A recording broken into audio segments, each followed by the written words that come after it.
Les déceptions amoureuses, communément appelées gourmets, sont aussi des cas réguliers qui peuvent avoir un impact sur notre santé mentale. Aujourd'hui, nous savons tous que nous célébrons une journée très importante qui est celle de la santé mentale. Que devons-nous comprendre à travers ce thème? Très souvent, lorsque nous parlons de la santé en général, bon nombre de personnes ont tendance à se limiter uniquement à la santé physique et au bien-être physique. Alors que la santé, généralement, ne se limite pas simplement au bien-être physique. Lorsque nous nous référons à la définition que donne l'OMS sur la santé, elle dit que la santé est un état complet de bien-être physique, psychique et social. Ce qui veut dire que lorsqu'il y a une défaillance sur l'un de ces trois aspects, automatiquement il se crée un déséquilibre au niveau de la personne. Revenons maintenant à la définition de la santé mentale elle-même. Et nous allons toujours nous référer à la définition que donne l'OMS de la santé mentale. Elle dit que la santé mentale est un état de bien-être qui permet à une personne de pouvoir réaliser son potentiel, de pouvoir affronter les difficultés de la vie qu'elle rencontre, de pouvoir apprendre et d'être au même moment productif, et enfin de pouvoir contribuer à l'évolution de sa communauté. Comme on le dit souvent, un esprit sain dans un corps sain. Nous sommes d'accord qu'une personne peut être bien portante physiquement, mais lorsqu'elle se trouve dans une situation de détresse, il va de soi que cette personne-là n'est pas en bonne santé. Nous avons d'autres facteurs comme les facteurs sociaux. Par exemple, les relations que nous entretenons avec nos proches, avec nos collègues au boulot, avec la famille, avec notre entourage. Est-ce que ces relations-là sont de bonnes relations, de relations saines? Ces relations-là peuvent aussi être un impact sur notre santé mentale. Et nous avons aussi le milieu professionnel. Lorsque vous travaillez dans de bonnes ou de mauvaises conditions, cela peut aussi influencer votre santé mentale. Quelqu'un qui va au boulot et qui est tout le temps stressé, qui est tout le temps anxieux, qui réfléchit comment est-ce que je vais faire ci, comment est-ce que je vais réussir à atteindre mes objectifs, comment est-ce que je vais faire pour aller de l'avant. Cette personne-là, automatiquement, n'est pas en bonne santé mentale. Ce n'est pas forcément souffrir d'un trouble mental qui veut dire qu'être en mauvaise santé mentale. Quelqu'un peut être en bonne santé physique, vous le voyez, il est très bien portant, mais lorsque cette personne-là souffre en elle-même, lorsque cette personne-là traverse peut-être une période difficile, cette personne automatiquement n'est pas en bonne santé mentale.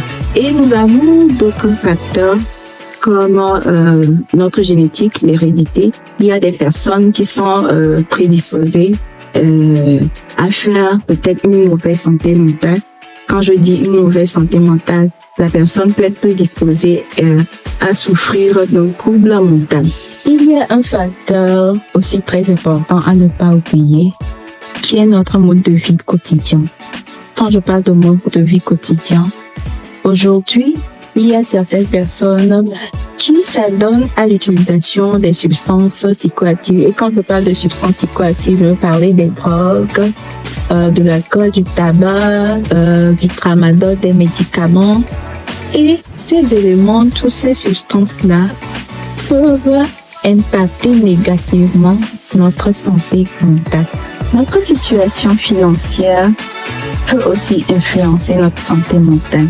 Une personne qui réfléchit tout le temps à sa situation, qui se trouve dans un état de détresse, du moment où cela crée une souffrance pour cette personne, automatiquement cette personne est en mauvaise santé mentale.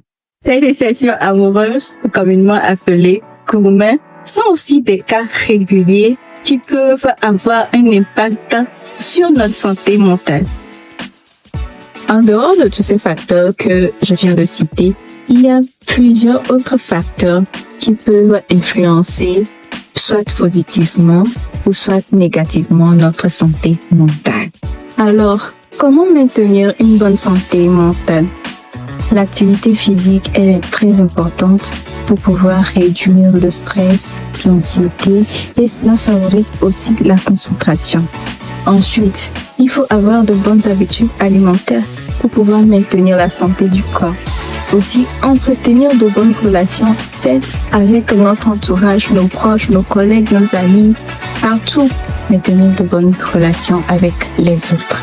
Et aussi, il faut privilégier nos activités qui nous font plaisir, nos loisirs. Si tu aimes sortir, il faut sortir. Si tu aimes manger, il faut manger. Si tu aimes la plage, il faut aller à la plage. Cela va te permettre d'avoir une bonne santé mentale. Un élément très important à ne pas oublier qui est le sommeil. Le sommeil est tellement important pour pouvoir maintenir une bonne santé mentale.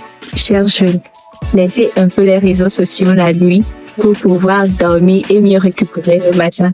Parce que, en tant que professionnels de santé, nous recevons beaucoup de personnes, beaucoup de jeunes qui ont des difficultés à retrouver le sommeil la nuit.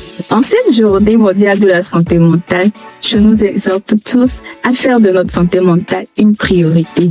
Lorsque vous vous sentez débordé, lorsque vous passez par des périodes difficiles, n'hésitez pas à demander de l'aide. N'hésitez pas à vous faire accompagner par un professionnel de la santé. Aujourd'hui, nous avons partout dans les centres des psychologues. C'est parce que vous n'avez pas de soutien et que vous ne demandez pas d'aide que vous développez des idées négatives qui peuvent entraîner des conséquences irréversibles. Donc, je vous invite à avoir de bonnes habitudes quotidiennes et à avoir surtout confiance en vous. Moi, c'est Mademoiselle Josiane Despo. Je suis psychologue clinicienne et de la santé à l'ONG FA Confiance.